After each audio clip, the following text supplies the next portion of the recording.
Bem, alunos, a questão da obtenção do custo capital das taxas livres de risco e do prêmio de risco, ele, para executar um valuation considerável, deve ser primeiro calibrado e possível calibrar. Essa taxa livre de risco, ela vai depender da duração do que eu tenho, do que é chamado de risco. Se o país tem possibilidade de default, alguma coisa do tipo, essa taxa pode ser mal mensurada.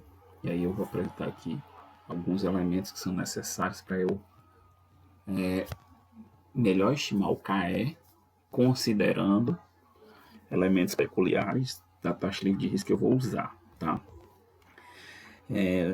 Há duas possibilidades aqui. A primeira é que o governo não seja livre de risco. Aí isso daí vocês vão encontrar a partir daquelas definições de risco país, A, BB, A3As, 2As, ou porque o governo não emite título, no caso chinês, tá? E aí, como é que eu obtenho isso? Para eu estimar a taxa livre de risco, a primeira coisa eu tenho que ter sensibilidade quanto ao limite superior e inferior do que eu considero como livre de risco.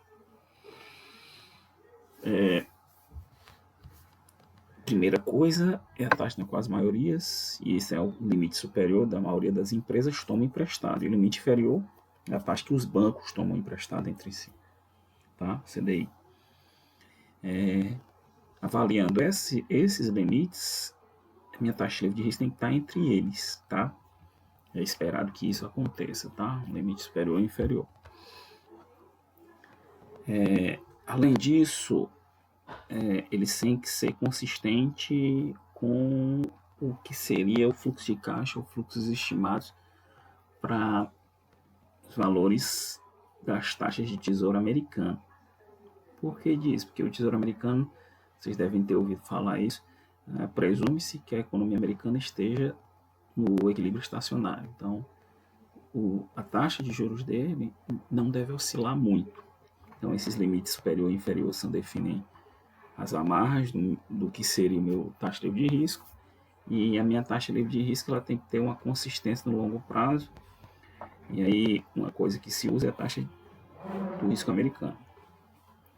Além disso, a necessidade de distinguir entre taxa real e taxa nominal, onde, se tiver inflação alta no país, eu devo considerar isso no cálculo dentro do meu custo de capital, o custo do equity, a partir da inflação, que ela faz com que essa situação que o governo não está visto com nível de risco seja considerada no modelo, tá?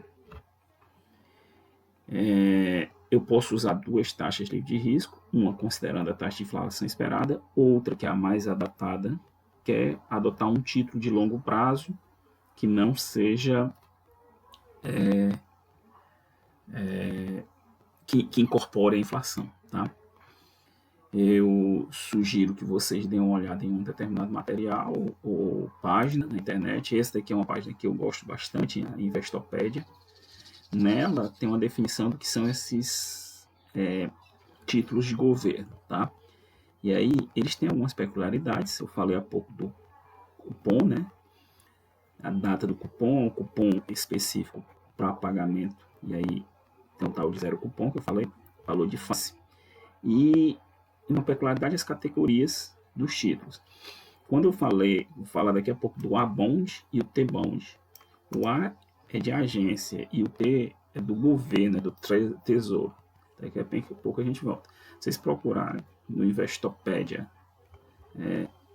o Investopedia, esse nome aqui, Bound, vocês vão encontrar essa definição e aí vocês vão entender mais ou menos. Não leio em inglês, não tem problema. Isso é facilmente traduzível, tá?